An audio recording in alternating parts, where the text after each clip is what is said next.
Pookode veterinary സർവകലാശാലയിലെ വിദ്യാർത്ഥി സിദ്ധാർത്ഥിന്റെ മരണവുമായി ബന്ധപ്പെട്ട് പാർട്ടിക്കെതിരായ ആരോപണങ്ങൾ തള്ളി CPIM. അന്വേഷണത്തിൽ ആരും ഇടപെടുന്നില്ലെന്നും കോടതിയിൽ കയറി ജഡ്ജിയെ കണ്ടുവന്നത് തെറ്റായ പ്രചരണമെന്നും CK ശശീന്ദ്രൻ പറഞ്ഞു. CPIM ഓഫീസിൽ പ്രതികളെ ഒളിപ്പിച്ചെന്ന വാർത്ത ജില്ലാ സെക്രട്ടറി P. ഗഗാറിൻ നിഷേധിച്ചു.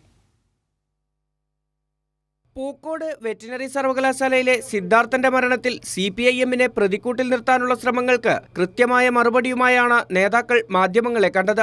സംഭവത്തിൽ സർക്കാരിൻ്റേത് സുതാര്യമായ സമീപനമാണ്. CPIMനെ പ്രശ്നത്തിലേക്ക് വലിച്ചിഴക്കാനാണ് ശ്രമം നടക്കുന്നത്. മജിസ്ട്രേറ്റിന്റെ വീട്ടിൽ പോയി എന്നത് തെറ്റായ പ്രചരണമാണെന്നും അന്വേഷണത്തിൽ ആരും ഇടപെടുന്നില്ലെന്നും CK ശശീന്ദ്രൻ പറഞ്ഞു.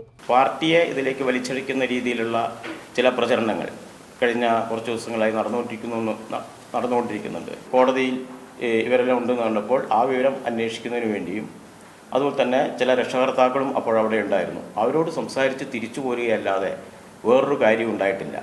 സിദ്ധാർത്ഥന്റെ മരണം രാഷ്ട്രീയമായി ഉപയോഗിക്കേണ്ടതില്ല എന്നാണ് CPIM തീരുമാനമെന്ന് വയനാട് ജില്ലാ സെക്രട്ടറി P. ഗഗാറിൻ പറഞ്ഞു.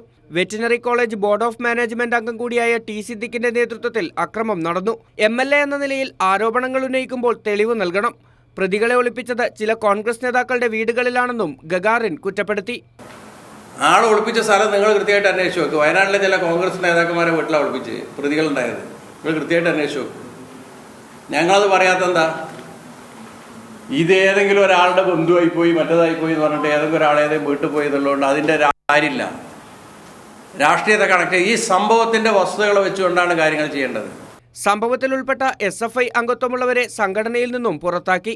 SFI യൂണിറ്റ് സെക്രട്ടറി ഉത്തരവാദിത്തം കാണിച്ചില്ലെന്ന് കണ്ട് നടപടിയെടുത്തു. കുറ്റക്കാരായ ആരെയും പാർട്ടി സംരക്ഷിച്ചിട്ടില്ലെന്നും നേതാക്കൾ പറഞ്ഞു. കൈരളി ന്യൂസ്, വയനാട്.